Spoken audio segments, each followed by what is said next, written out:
Welcome. This is Chris, and we are going to discuss at this in service the new Home Health Star Rating. Now, this is officially known as the Home Health Quality of Patient Care Star Rating, and Medicare has already implemented this July of this year. Now, just a little bit of history regarding Home Health Compare at Medicare.gov. This is the website that you can go to.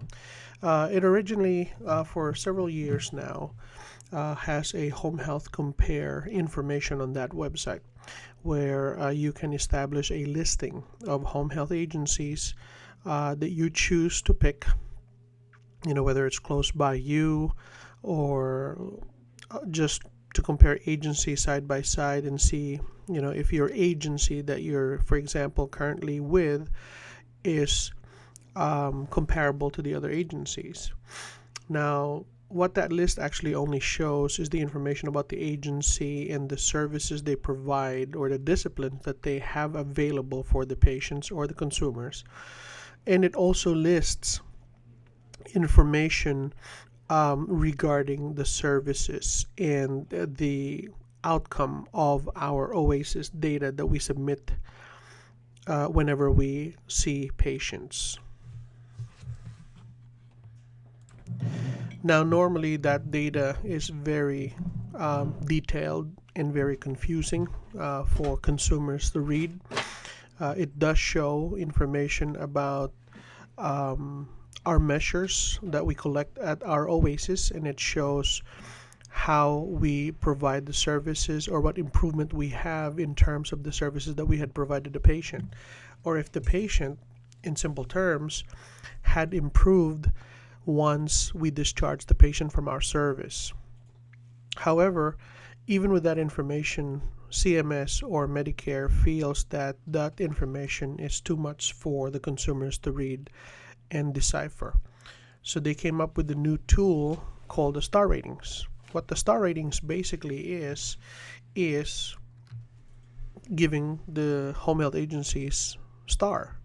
Like when you buy items at eBay or Amazon, you give the seller a star. If you were satisfied with the service that they gave you, you give them 4 to 5 stars.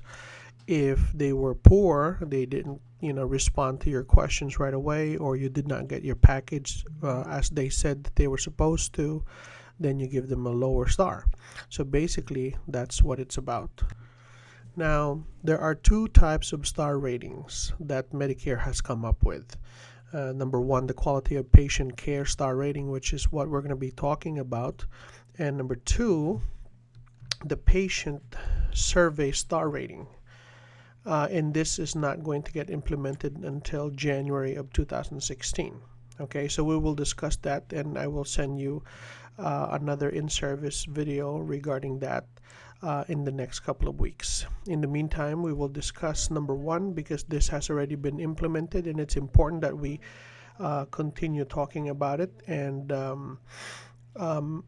give you information about it so you are aware what this is all about. Now, in regards to the Quality of Care Star Rating, this is based upon the OASIS assessments that we collect, that you collect, I should say, and submit, and we submit it into the Medicare database. And it also has information that they get and acquire from the claims, meaning the billing that we send to them. So they compare and make sure that the information that we submit are correct and accurate. And like I said, it has been implemented already July of 2015. Now, the criteria for Quality of Patient Care Star Rating, or we'll make it short and call it Star Rating from here on out, just so that you have history and an understanding of where they're getting the data from, is each agency should have 20 completed episodes, 12 months worth of data on Home Health Compare, and then they will collect information on the data, 9 of the 27 currently reported process and outcome quality measures, and we'll go over that one by one. New agencies that are new within the last 6 months will not have a star rating yet because they would not have enough data for CMS to collect and calculate and give them a star rating. As I had mentioned at the previous slide, there will be 9 measures that they will be collecting data for and will be processed to calculate our star rating.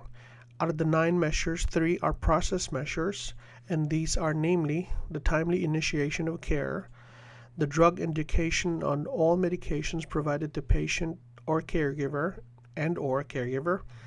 and the influenza immunization received for the current flu season. Now, these are all MU items or M items in your OASIS data. And again, we will discuss this even further into detail in the next few slides. And the outcome measures, actually I made a mistake here, this should be 6 outcome measures and not 9, are improvement in ambulation, improvement in bed transferring, improvement in bathing, improvement in pain interfering with activity, improvement in shortness of breath, and acute care hospitalization. So these are the total 9 measures that they're going to be collecting for our star rating.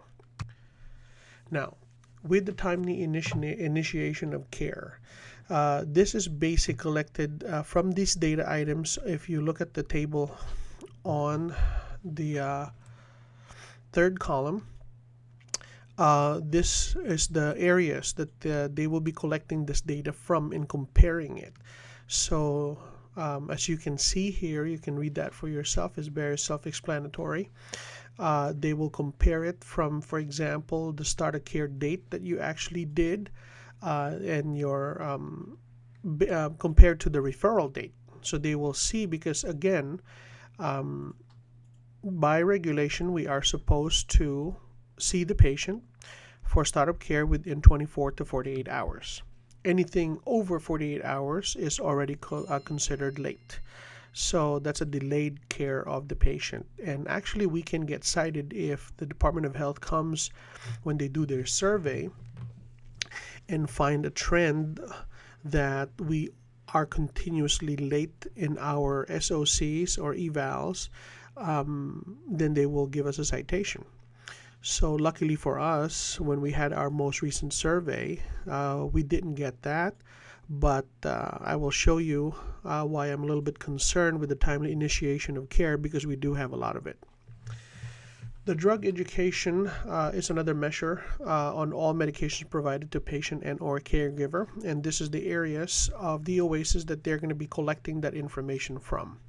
Okay, so if you review your OASIS, look at the number, compare that to the OASIS that you're doing, and you will understand why they're getting that information from that item number. Okay, the MU 100 and the M 2015. And of course, the flu vaccination for the current flu season, here are the OASIS items that they're going to be collecting that data from.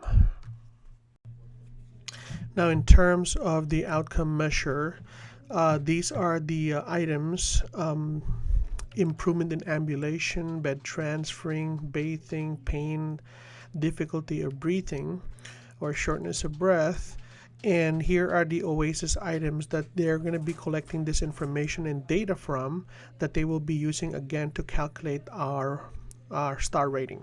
Now, normally these outcome measures you document in your discharge OASIS. So it is important then from this standpoint to make sure that you are aware and review your OASIS data, and you answer your so that you can answer your discharge OASIS correctly. Now, when I say it that way, it means that the problem is if you are not, for example, making sure that what you're answering at discharge is showing an improvement. And of course, if there's no improvement, then we can't do anything about it. But at least most of our patients, our goal is to get them to improve on their status and be as self-sufficient as possible when we discharge them. And most of our patients are supposed to be that way, and the rest are not. So when you are answering your discharge items, you make sure that the improvement shows, because if not, then again, it becomes a negative point against us and it lowers our star rating. So all of this, like I said, are documented on discharge except for the acute care hospitalization, which is documented at your transfer OASIS form. So then you ask that based on the data that Medicare had collected for the year part of 2013, towards the end of 2013 and the whole of 2014, there were 12,261 eligible home health agencies that had information and had accurate data or enough data to measure a star rating. And these are the breakdown. This is national for 2015. Well, I'm sorry, national for 2014 mostly. 201 of those 12,000 agencies had 1.5 stars, very low. 2,427 had 2.5 stars. 4,274, not even half of the agencies, of the 12,000 agencies eligible, only had 3.5 stars. And of course, 2,218 had 4.5, and only 239 had 5 stars. So you ask me again, what is our star rating? Our star rating is 4 stars, based on the data again that was collected for the whole of 2014 and claims data from October 2013 to September 2014. So we are at a good position at this time, but it can change. Now, star ratings are collected and will be updated every 3 months. Okay, and we will discuss that in the next couple of slides. But I wanted to show you also that we just talked about, and here they are: the timely initiation of care, the drug, education, flu vaccine, improvement in walking and ambulation, improvement in transferring, bathing, so on and so forth. Now, most importantly, here is our score under these outcome and process measures. Our score on timely initiation of care is 89.1%. Okay, or I should say our score is 89.1.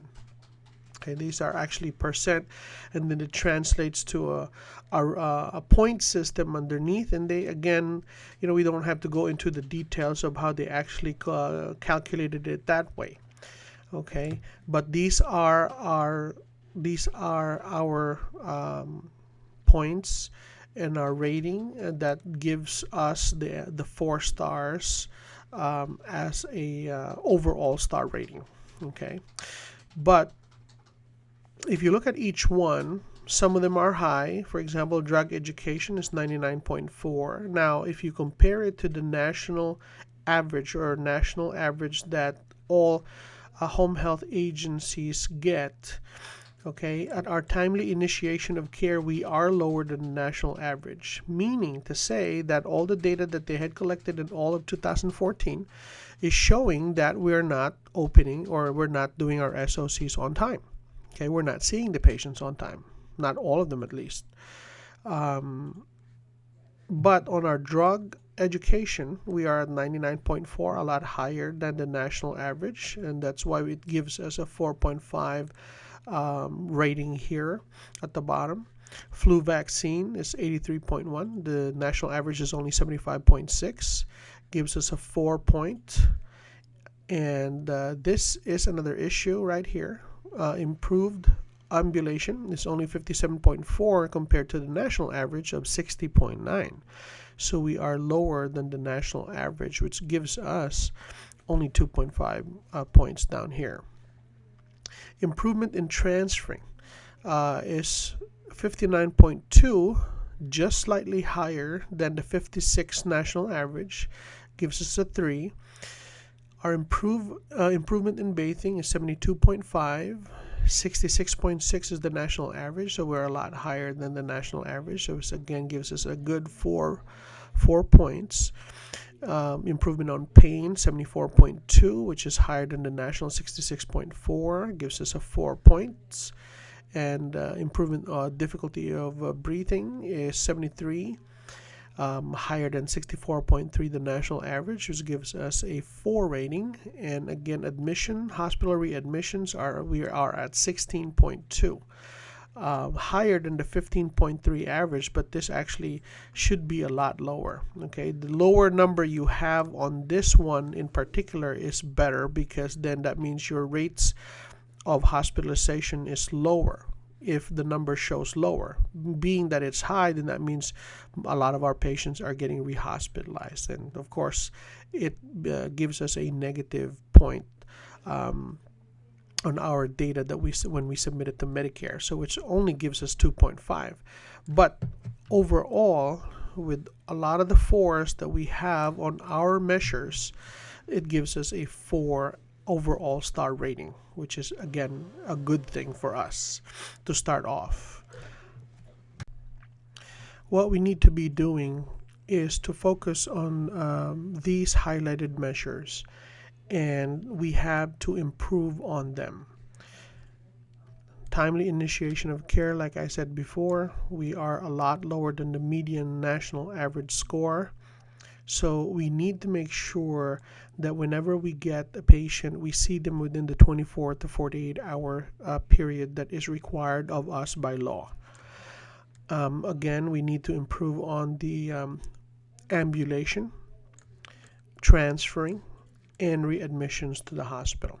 Readmissions are actually a very big thing. CMS is creating necessary steps with the hospital, with home health agencies, and other providers to diminish or prevent rehospitalizations. So they've been at it for a while, and it will eventually catch up on us if there is no improvement, and if we keep going the rate we are going, that the patients are always rehospitalized.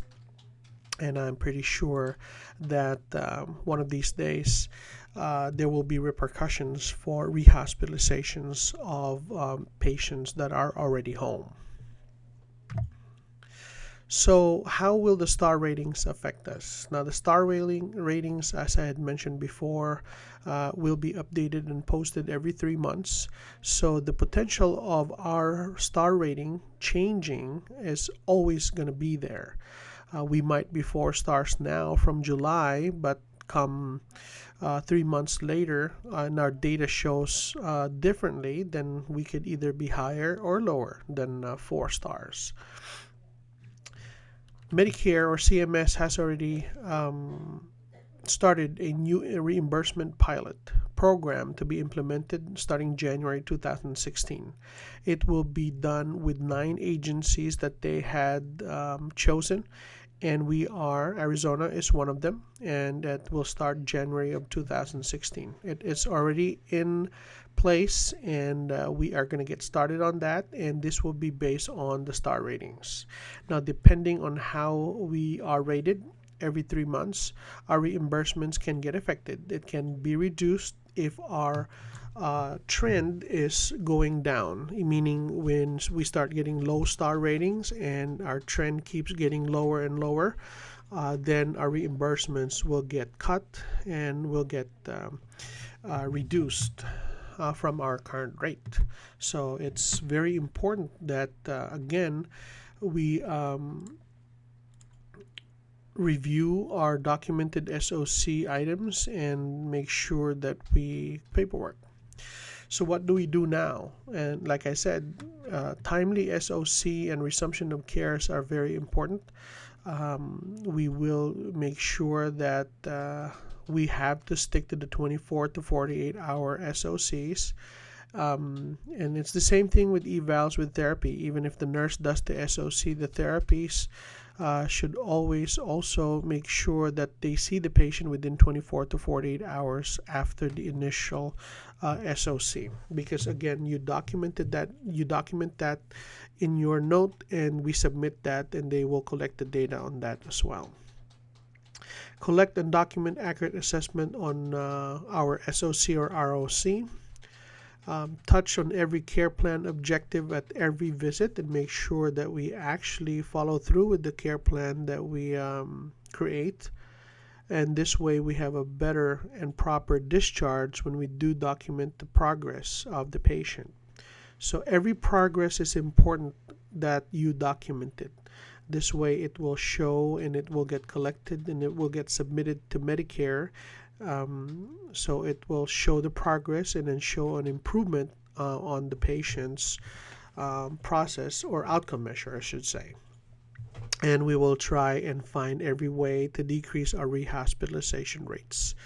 We will monitor and track that information and see what trend we are seeing, and based on that we will start having our data and information that I will then share with you as to how we can decrease our rehospitalization rates. So thank you for listening to our in-service. If you have any questions, you can always call me or email me. And look out for the test that will be coming with this in-service video. This way you answer that test, you submit it to me, and this will count as part of your in-service class and certificate, and will be counted as part of your in-service for the year. Okay? Thank you again for listening. Have a wonderful day.